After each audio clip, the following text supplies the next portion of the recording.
Hello, this is Corinne coming back to you live on Instagram. I am the executive director of the Winning Edge Leadership Academy, and I'm coming to you with mixed feelings today. The beauty about Instagram Live is that it's literally live as things are happening in the world, and I can't even believe that an entire NBA game was boycotted just today, and another full game is being boycotted, and it makes conversations like what we're about to have with Mr. Yao Williams from Athletes First Partners even that much more important. I am excited to have Yao join us today. If you are just now getting the memo, this is What's Next on the Winning Edge Leadership Academy. Again, I am Corinne, the executive director, and we are having real conversations with industry professionals working in sports entertainment to provide insight, advice, all the things that game changers need as they prepare for their journey in the industry. Yao is here now, so we're just gonna jump right in and get this started. To talk to Yao. It's I've heard nothing but great things about him, and in the interactions that I have had with him, we hit it off. So this is gonna be great. We're gonna have a good time. Hey there. Hey, how are you? I am fabulous. How about yourself? Doing well. Sorry, I'm trying to get my life together, trying to grab some water. No, you know what? Go do that because my dog is about to start barking. Get out. Get out. So here we are. Perfect timing. How you been? I was just saying when we were coming on live, I'm good, and it comes with mixed feelings that we're talking today, right? It's crazy, like how Instagram Live creates this opportunity to have real conversations as life is really happening, and I want to introduce you, and then I want to jump right into what's happening, and then we can stick to our regularly programming, our regular programming. But if you're just now joining us, this is What's Next with the Winning Edge. Yao Williams is here to have a conversation about his journey and provide insight and advice on sports entertainment. He is I hate to introduce people because I feel like everybody has their own spin on what they are and who they are. So I always start off with, who are you, what do you do, and why? Well, first off, thank you for having me.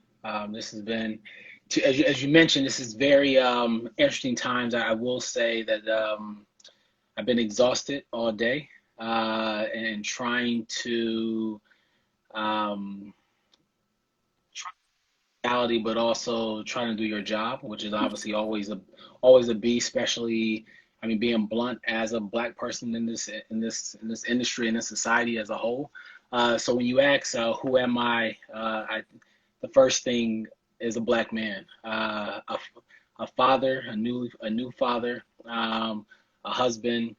So that's first and foremost who I am. And from a business perspective, I work for Athletes First Partners. I head up the international business there.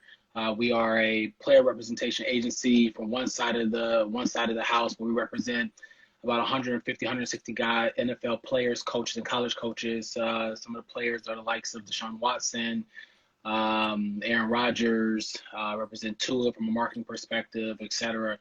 We also represent the NBPA, which is obviously some exciting stuff that, how on their stance today and hopefully going forward. I represent the NBRPA, which is the National Basketball Retired Players Association as well. And yeah, so that's my current role. Before that, worked for Manchester City Football Club, or City Football Group. That consists of Man City, New York City Football Club, a club in Australia, Japan, a few other major areas in the world.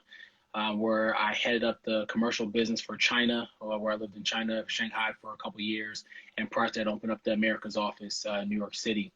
And before that, worked for the NBA League office, worked for the New York Yankees. So I've been in sports for quite a while, always in the sales, sponsorship, new business role. Well, we're going to get to that because I think it's important for our audience to hear more from people like yourself who are in revenue generating roles. But like I said, before we hop into that, you know, what the what? Like, I'll be, most people know I'm pretty like, uh recluse. I don't really, unless somebody tells me, "Hey, did you see XYZ?" I don't really know. But to see the Bucks and the Magic boycott a game, and then the Lakers game 5, like LeBron is out here trying to win championships, and for him to say, "No, we're not doing that." You represent the Players Association. You've been in this space. You know a lot of these guys. You know a lot of these execs. Like, how are you feeling? What do you think? Like, if someone is tuning in right now and they just saw it on Twitter or whatever, like, what should they know? Say this, and I'll first give the disclaimer that I'm speaking on behalf of myself, and not Always. so much for the PA or for the league. Um, so, I mean, first and foremost, it's super dope that the Bucks, especially for where the shooting happened, for it to be in Milwaukee's backyard, for them to say, "You know what? Yeah, we're going to protest." It's even doper that the rest of the teams said, "Know what? We stand as one." And I think that that's the part that's like really exciting because I'm in a ton of chats. I'm sure that you're in as well. And people are like, "We think LeBron going to do it too?" Like I don't know if LeBron going to do it. And it's like, nah. Like everybody recognizes this is real. They recognize that their power. They recognize their power. They recognize their influence. Um, and I love it. I mean, I love the fact that just minutes ago, Kenny Smith just walked up the set, and it's like, all right, that's what I'm talking about. Like that needs to happen. And now the question is this a game or will it be the rest of the playoffs? Will people leave the bubble? Like, and those are things that from a from a personal side and as a black man, you're beyond proud.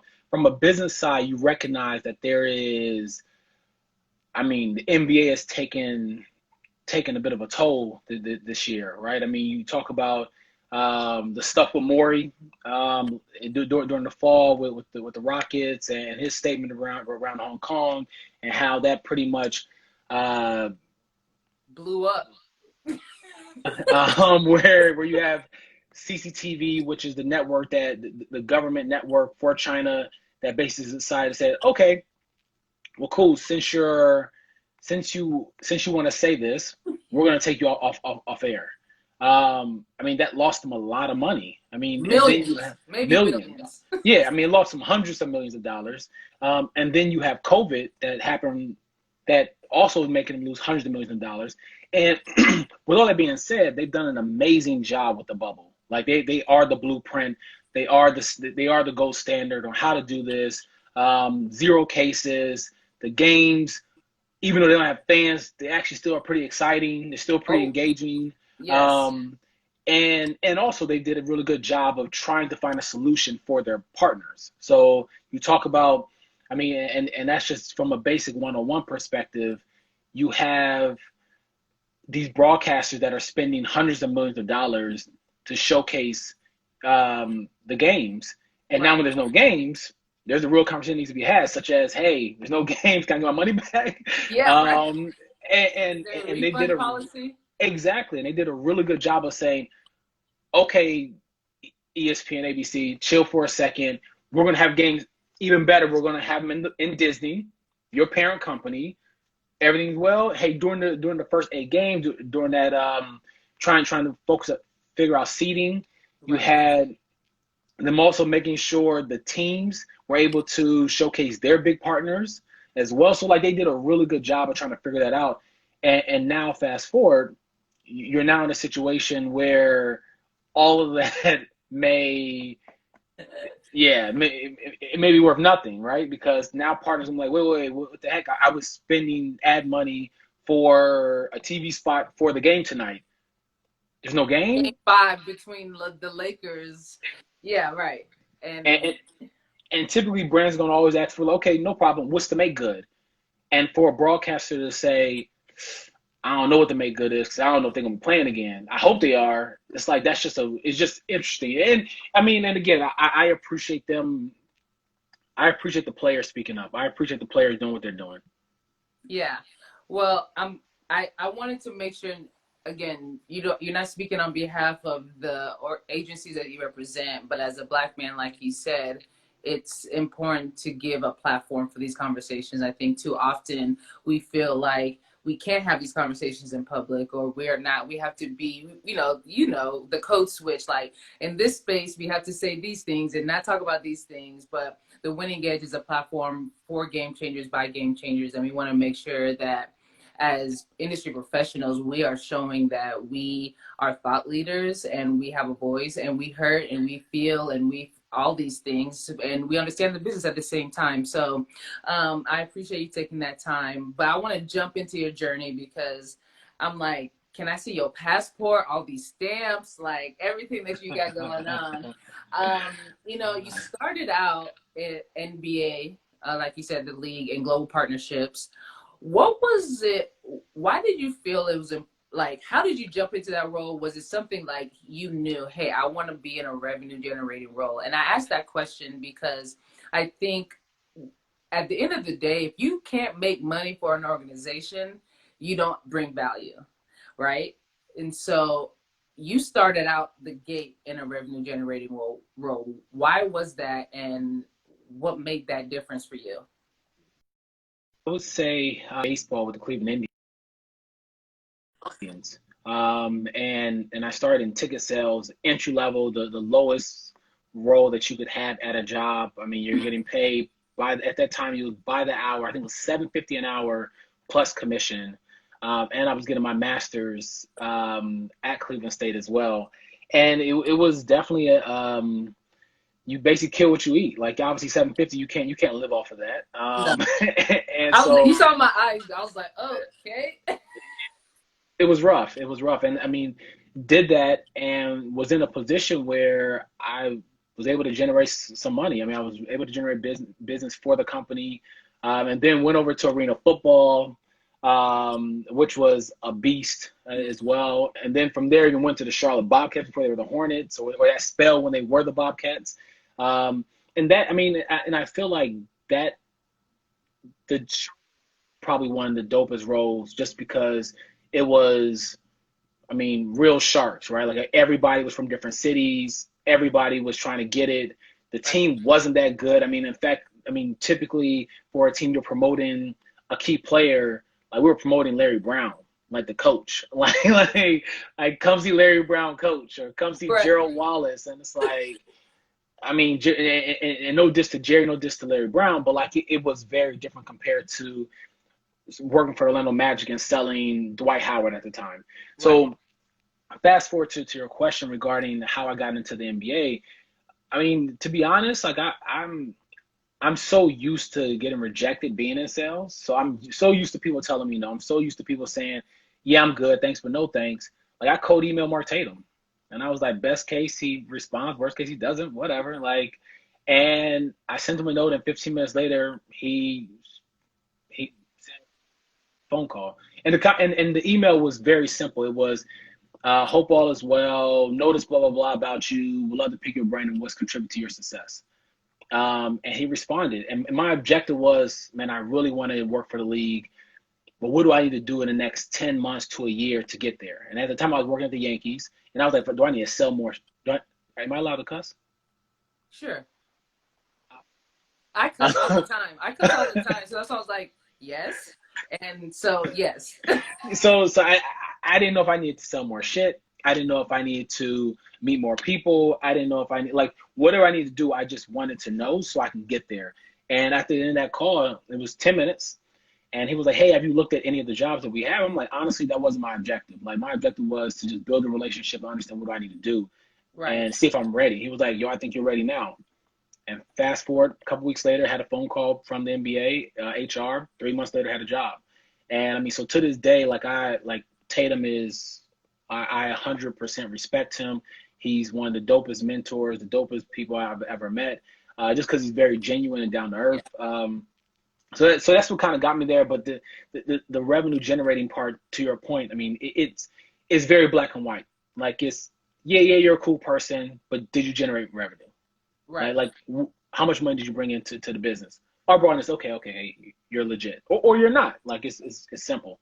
Right. And so I know in our initial conversation, you know, that was something I've been wanting to get our game changers, our community of women and minorities interested in these revenue generating roles. Was it always like you knew you were going to get into ticket sales, or was it like, hey, I saw ticket sales as an opportunity to get in the building and I used it and I ended up being really good at it? Like, how did you find like, hey, this is what I was going to use to get in?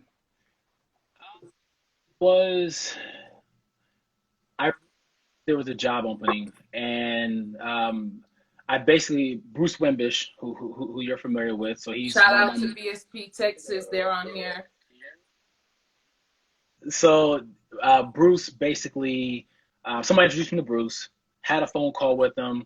He said there was a job next door for the Cleveland Indians at the time he was with the Cavs. Um, I want to say I gave them my resume on a Thursday. I had an interview that Monday, had a job the next Thursday. And initially I didn't know if I wanted to sell or not. Like my objective out of college was to be a sports entertainment lawyer. So I was a poli sci major for undergrad. The plan was to get my master's in sports management and then to go to law school. So I was like, yeah, I can sell. Sure, I'll figure it out. Like I used to promote parties. Like Right. I know how to interact with people. Like You was on this should that Diddy. You was on that Diddy journey. yeah, this should be light. This should be light. Like I know enough people, and Right. I just ended up getting decent at it, and it got to a point where um my mother was like, "Yo, so when are you gonna go to law school?" And I'm like, "Yeah, like I don't know if I can be a broke college student again. Like I don't know if I can go to those days of just like, hey, I don't have any money. Can you help out? Like I'm gonna keep riding this wave, and if it doesn't go well, then I go to law school." And my Right. mother used to hit me every 5 months, like, so how much are they paying you again? What are you doing again? Like why? Explain this to me. Explain it. Like, but why? But and to give the context, like my mother at the time was a lawyer, had her own practice, so it was like I could have went to Yale Williams Law School Right. and Right. with zero accreditation, and all I needed to do was just go there and pass the bar, and I had a full-time job. And so my mother was like, I don't get it. Like, why are you taking the hardest route possible when you can just easily go to law school, work for me? I'm gonna give you the firm, like it's love. Right. And I was like, yeah, that sounds really easy, and I don't know if I want to do that though. Right. So I'm good.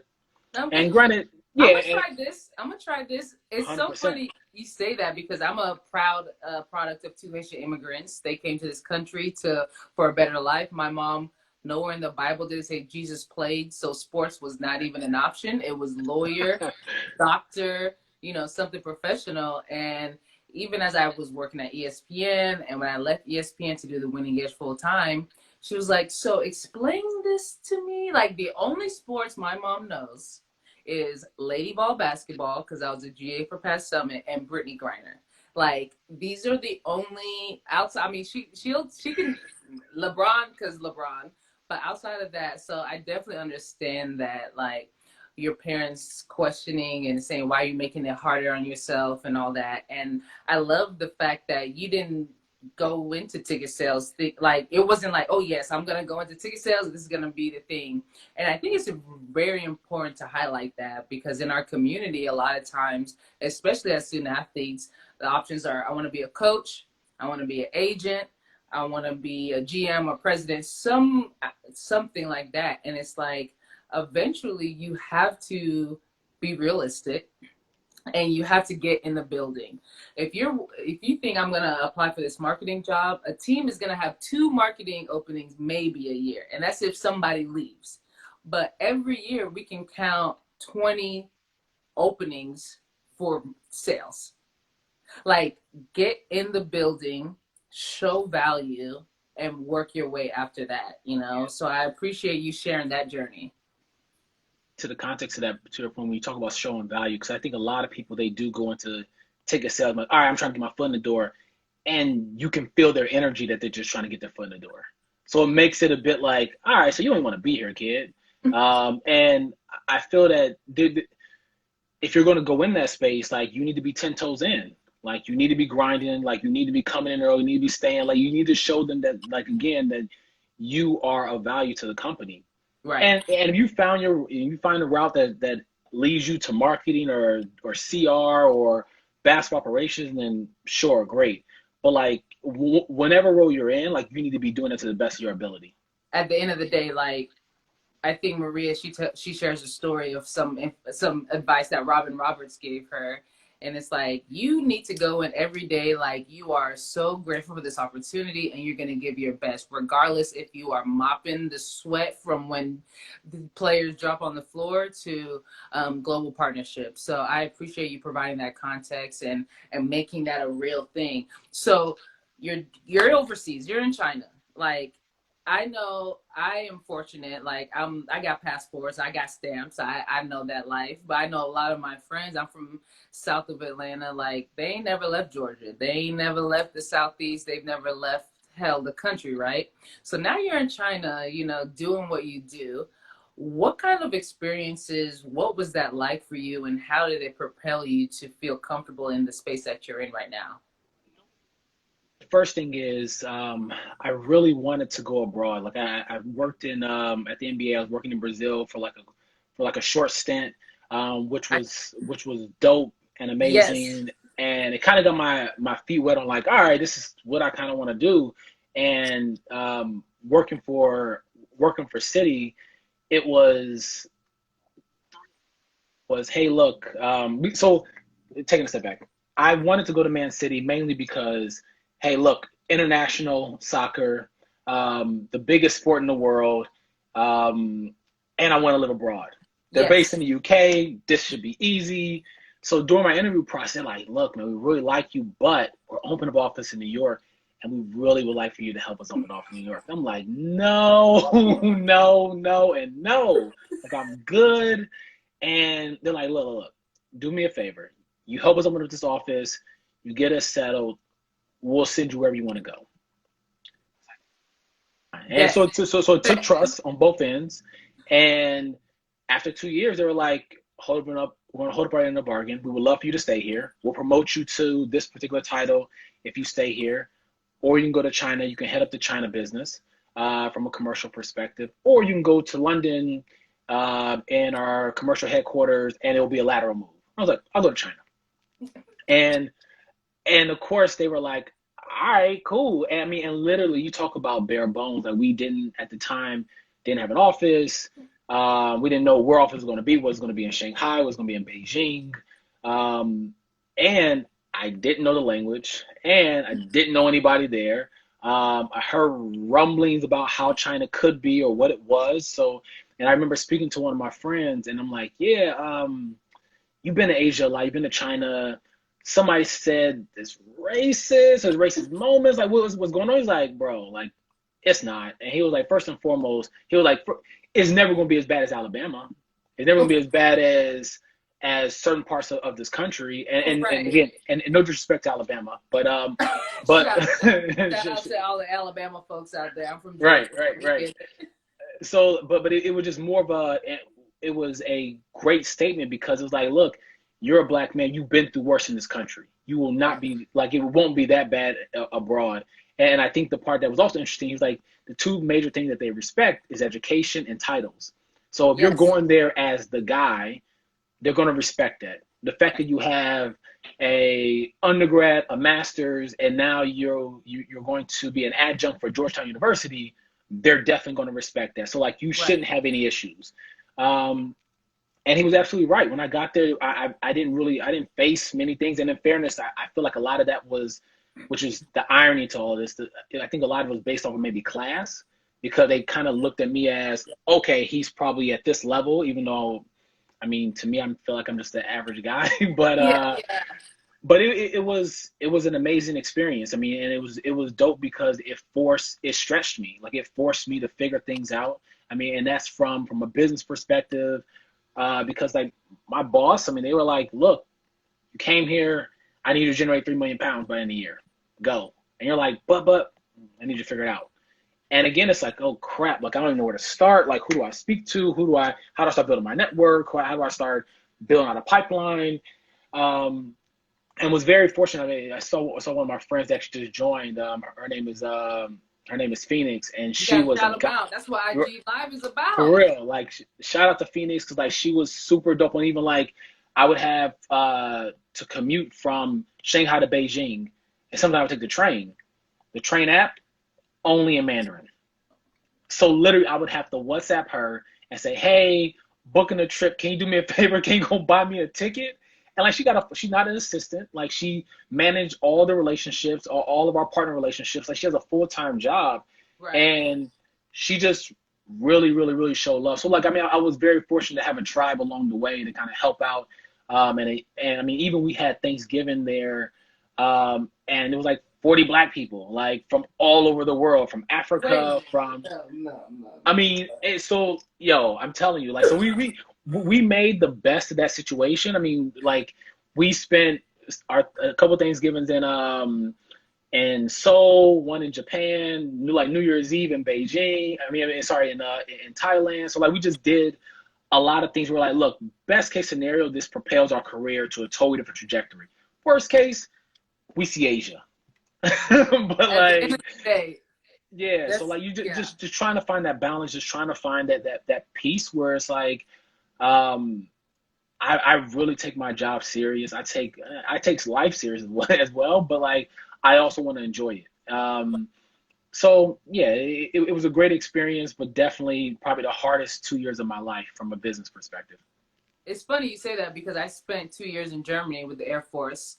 A lot of people always are like surprised that I'm a veteran, and I felt like that was a known thing, but everybody's like, oh my gosh. So, but yeah, I spent 2 years in Germany, and it was the best 2 years. Like, I have to ask, do you speak Portuguese?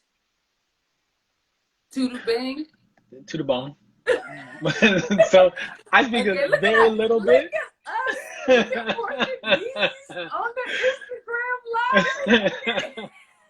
So very, very, very little Mandarin. Like I know how to order food. I know how to tell somebody to drive faster, drive slower, stop, all like basic stuff. A little bit of Spanish. Like I know enough to Right. get my life together. I love it. And no, but I tell people like I spent 2 years in Germany, spent New Year's in Amsterdam every year, had a great time. Like I was getting oh my girl Ronica, I'm taking over Ronica's spot. So normally Ronica does these interviews, but she's a big girl now. She's gonna go play overseas, so she's leaving us high and dry. But Yeah. I always say like I don't know if I would be as comfortable in my skin and in a lot of rooms being a woman, being a black woman, knowing I stand out had I not gone out of the country and really stand out. Like, we think that it's like you said, Alabama is one thing, but like go to China. If you taller than, I'm not trying to be stereotypical, but if you're taller than like 5'5", like you're gonna stand out. If you're black, like you're gonna stand out. Like there are things. I have so many stories, and not to cut you off, but there's multiple times where I would go play basketball. The court is completely packed, and like literally you see everybody like literally stop dribbling. And like as soon as I'm back, like, you want to play? I'm like, dang, I can't even get a layup in. This is the practice. Fast forward, I would end the game, play mediocre at best.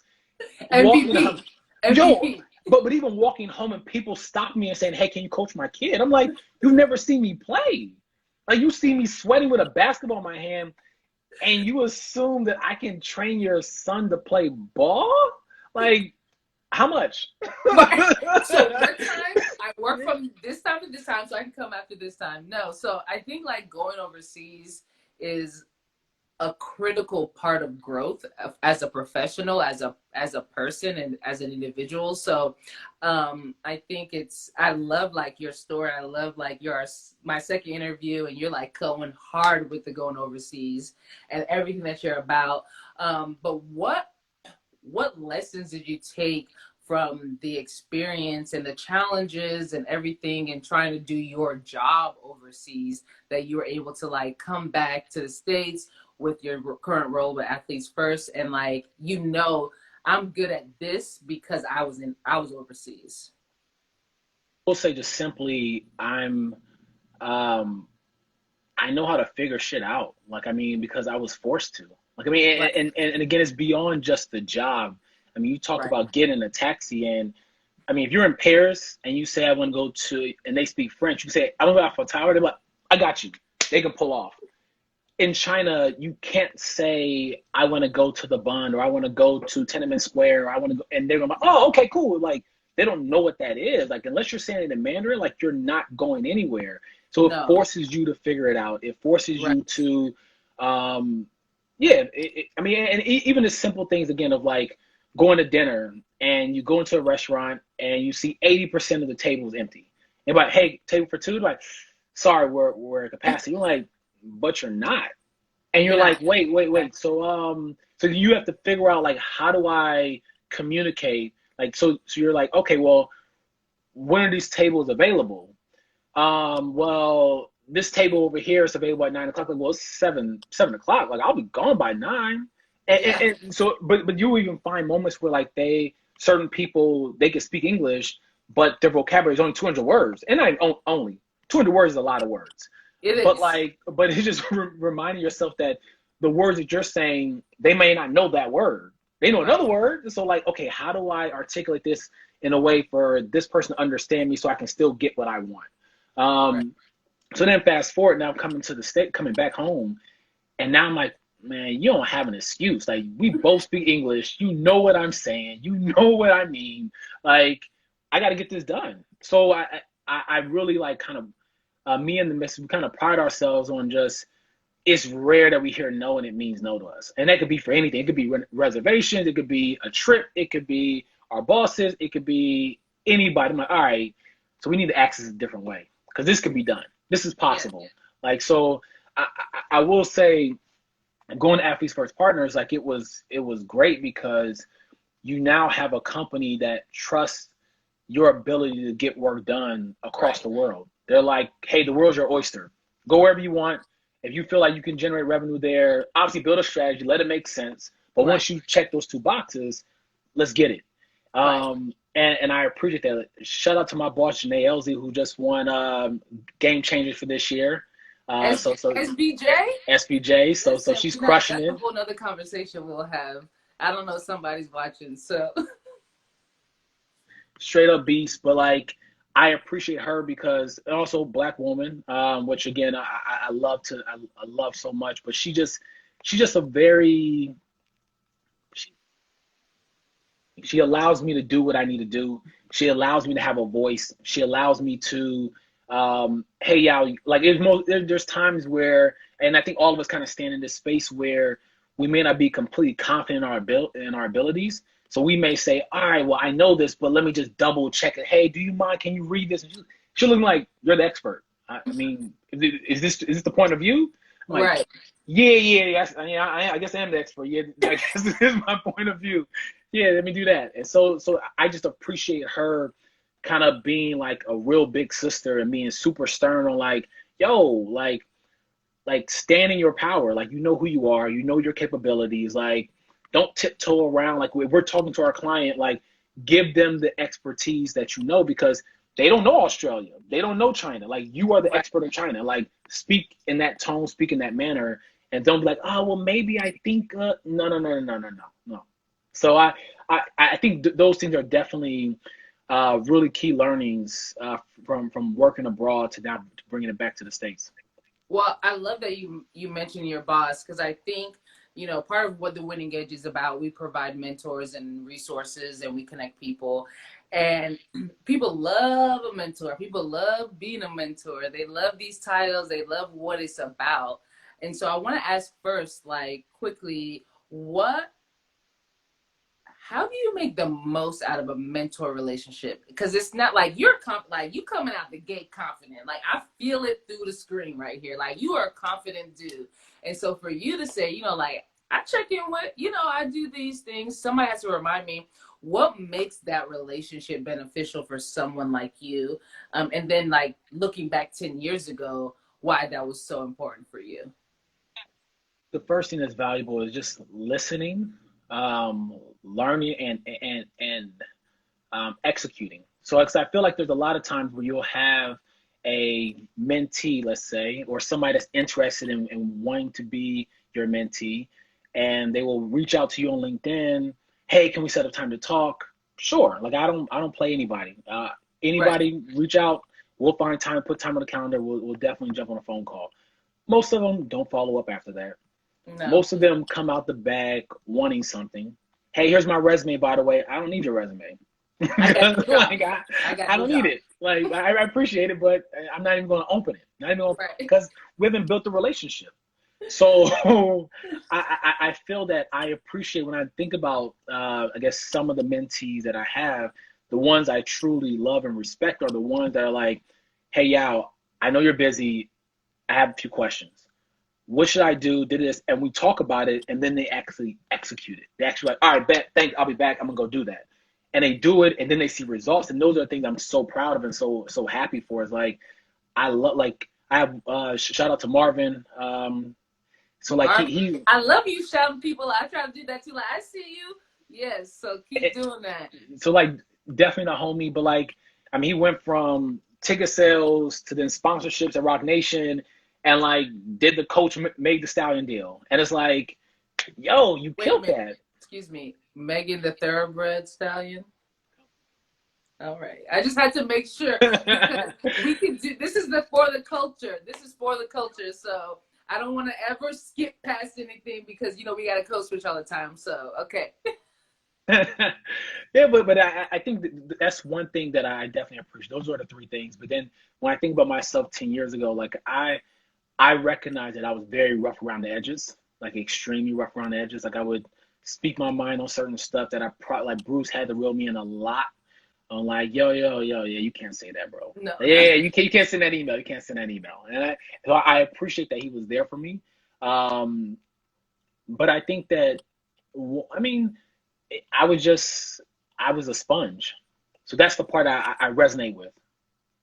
and I literally love that you were saying, you talked about Bruce and how I got to rein you in. Because I think so often it's like, I'm coming to you and I already know the answer I want from you. I want you to tell me, yes, I'm great, or here's a job. And when those things aren't heard, then there's less engagement. They're turned off. They don't follow up. So I think it's important, if you're a game changer, you're watching this live, you're watching this later, it's important to understand, like, if you're out here trying to seek mentorship and advice from industry professionals, you need to be comfortable with getting answers that you don't want to hear.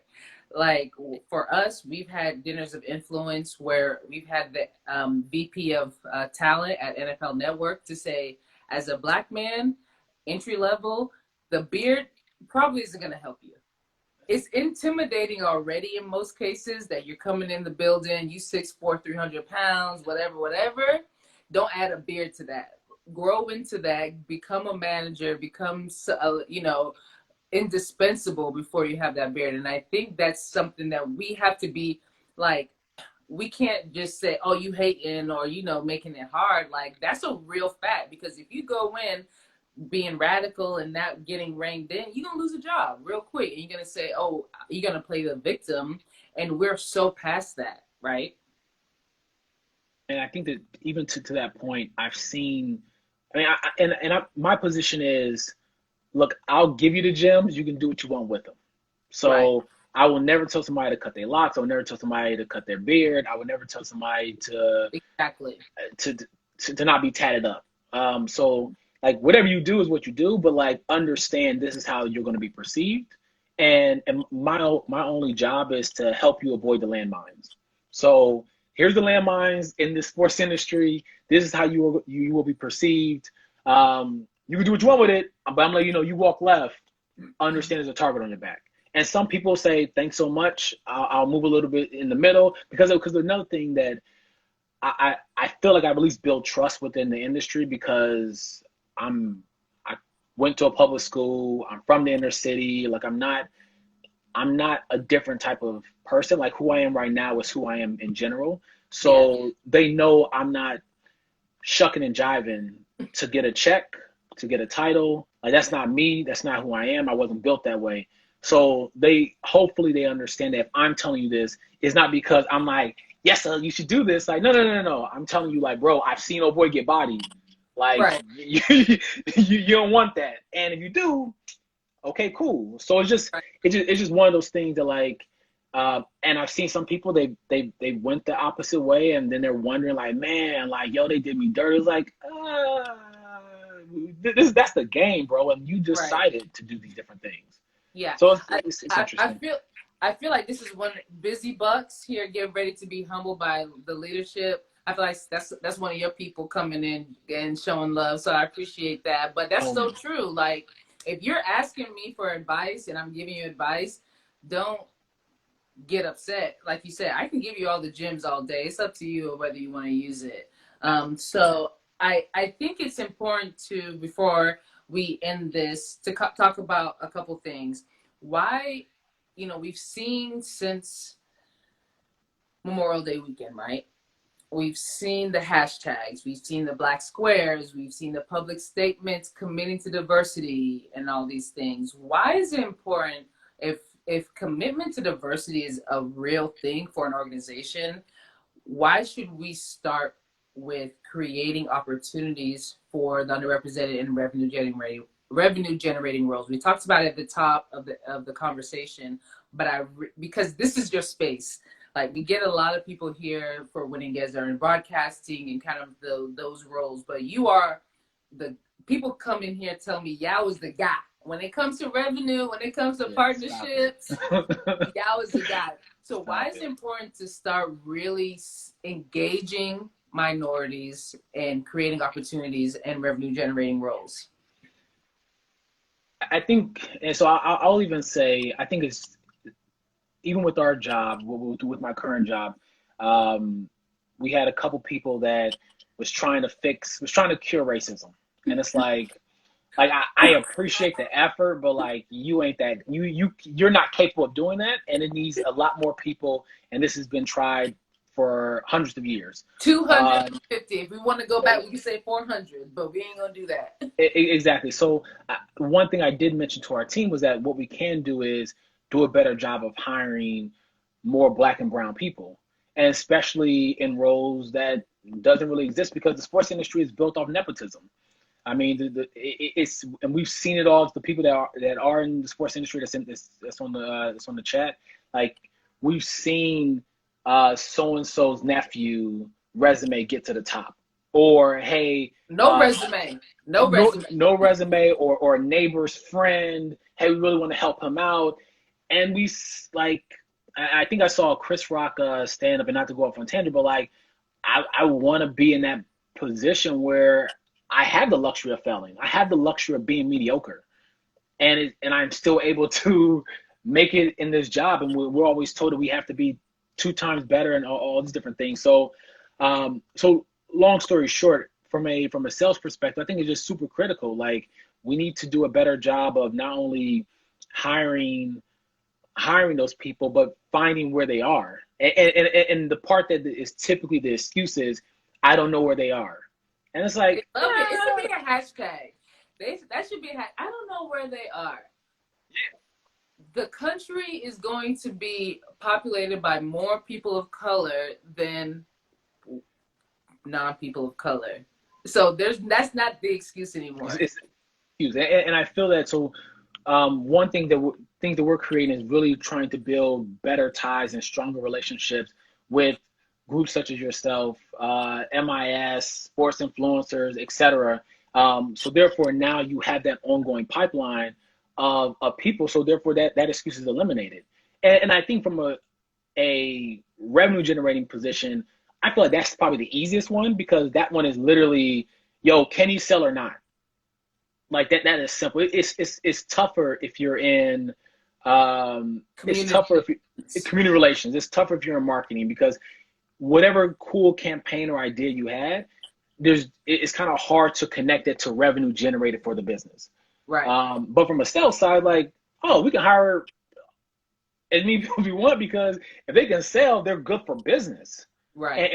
And I'm making the argument that like, and it's not even an argument. I'm making the stating the fact that in general, diversity is great for business, regardless of the The department. receipts are there. The receipts We are already there. know. We I already mean, know. absolutely. And you recognize the companies that are diverse, they're running circles around the other companies because they have different mindsets, different people bringing different theories, different insight from different cultural backgrounds. So therefore, they're making smart decisions. So it's yeah, I think yeah, it's a no brainer, no brainer. Yeah. Well, I usually end these conversations asking guests like, "What's your advice for the younger Yao? You know, for our kids." But I feel like you about to give me a real answer for this question because I think it's important. Seeing the people who are joining, it's a more mature audience, and I think sometimes we have to address them for our community, for the people that are sitting in decision making roles and positions. And even if you don't think you're in a decision making role, but you've been at a company 5, 10 years and they're having meetings on diversity and you're part of the task force and you're being tagged, you're being labeled as the representation for all, whatever the case may be, whether you like it or not, what is what do we need to start doing better? And I have my opinion on it, but I think like you could provide some dope perspective on that as well. I mean, there's a lot of things. I mean, that's some of the dissertation, right? Like, Right, right. I feel that the one thing that definitely could be done better is extending a hand. Like, I mean, there's like you recognize that you didn't get here on your own, and you recognize that again, this industry, and not even this industry, corporate America is very challenging, and there's a lot of unspoken rules, and there's a lot of times where we may make it and we're not really extending our hand to help out the next person or to help guide them. So that's one thing definitely. I feel like if you are on the board of something and you do have a voice, making sure that adding a real perspective. Like obviously, like we are not one unit as we talked about. We're not one. We're not. It's it, We're not a we monolithic people. exactly right. So we're not coming from hey only from inner city or only from the burbs or only two family households or only single parent households. Like we coming from all over, and I think that that's it's important to share that perspective. Now, granted, it is a ton of pressure on us because at times you feel the weight of the black voice being on you, and I juggle that a lot. Like I mean, I think a lot of us do. Like, damn, I don't want to be the voice, but shit, if I don't do it, who will? Right. Um, so I, I'm really big on first off managing your mental space. So do what you can. Do what make sure you're able to do enough, but make sure you don't become too overwhelmed where you're now off of your square and off of your chi. But I just think it's just super important for us to make sure that we provide the right perspective because first and foremost, some people when they work with us, that may be the first time that they're working with us or working with people like us, and we are an ongoing example because if we shit the bed, to be honest, like that may be the last time a person like us is hired. Right. And they may hire somebody else that's black, but they may not be from the inner city this time because they're like, well, Right. last time we brought in so and so and they didn't have their stuff together. Right. So or last guy we hired with a beard, man, whoo, he was a nutcase. So like, or he was too Malcolm. Yeah. There's just a lot of things that like understand that people are watching you constantly. So like you have to make sure that you're leading by example, and you're doing the right things that hopefully that the next person is in a good space. Right. I think I want to add to that in a sense of like you kind of touched a little bit on the nepotism, and it's like so easy for our peers who are not of color to recommend oh, I know Brad, he can do like no, it could be no experience, no nothing. It's just like, oh, I'm gonna hook Brad up. Whereas I find a lot of times in our community, there's so many layers. Like if I hit you up like, hey, yeah, I'm interested in this job. And you're like, okay, well, I don't know, I got to talk to somebody. Let me find out. And I'm like, bro, like, and I think a lot of it has to do with what you talked about is like you're an example. You talked about the burden of being an ongoing example, and so it's like if this person comes in and shits in the bed, that's reflected reflective on me, but it's like we got to get shots in the gym. Like we got to get the gun. We can't get the rebound no more. We can't get that one manager that's out of shape to get a rebound for us anymore. We got to get the gun to get as many shots as possible, and we have to be more comfortable with getting ourselves out there. Like when I was at ESPN, I didn't care what the position was. I was like, I know 17 Black people or 17 people of color that I'm gonna recommend them. I may not know too much about them, but I'm at least gonna put them in the hat, because if I don't, I know no one else will. I think that there's definitely a balance, because I've been burned. I'm sure a lot of us have been I've burned been where, burned. what I'm saying, when you recommend somebody and then they're mediocre at best, or they do horrible in the interview, or something happens, right? All the And time. and a lot of I mean, I remember a case. I won't mention the person's name, of course, but like I remember working in Charlotte, and Shout a out Queens. girl, right? And I knew somebody that wanted a role, and I was like, look, I don't know if you're the right fit for this role, Right. but sure, I'll recommend you, whatever. You Right. know what I'm saying? Trying to be super nice. I remember her halfway through the interview process, she called me and said, "Hey, yeah, I got one more interview. This has been great. Thanks again. I think this is not the right role for me. I think I'm going to leave." And I'm like, "No, no, no, no, no, no, no, no, no, no, no, no, no. Please, Which you please, please. won't do. Right, right. Whatever you do, crush that interview. And when they offer you the job, tell them you're not interested." Correct. 30 minutes later, I get a call from HR saying, "Yeah, so can you come in for a second?" Man, I Hey. go right, and I go there, and they're like, and this person I had a good relationship with, and they were like, "Yo, she did horrible." And halfway through it, she basically said, "Yeah, I think I'm good on this role. Thanks so much." And understand this is reflective of you. Understand that now when you recommend the next person, they're like, well, yeah, does he have a good judge of character?" Yeah. So I think there's definitely a balance of like making sure that you're not closing the door and saying, "Hey, I'm the only one that made it, and I can't recommend anybody," but also make sure that you truly vet those people as well, because, like, again, your name is going to be attached to them. Right. And I think I learned that I got burnt many a time, right? As I scratched my neck. So I started to pad it. So instead of saying, "Hey, I'm putting all my eggs into this one person I'm recommending," I was like, "Here are 10 people." Right. And so you're not going to interview all 10 people. You're not going to look at all 10 people, but at least somebody in this group of 10 people will provide something. And I think like we just have to do better at that, because like we see it all the time. I see like the 2020 specials where this, somebody has a company with no product, no idea, and they get 30 million $100 investment. And it's because, somebody just said, "Hey, I know somebody." And it's like we have to be better and be more cognizant of just extending that hand and being and understanding that it's not okay for us to be alone at the top or wherever we are, that we have to bring people. So I have one question from the audience sent. I'm trying to do the IG, so Paul from Converse, he put a question. What's the biggest win? Because you already smiling. He ain't even on here, right? I think he was on here, but he may not be on here. But what was the biggest win so far you've had at Athletes First Partnership?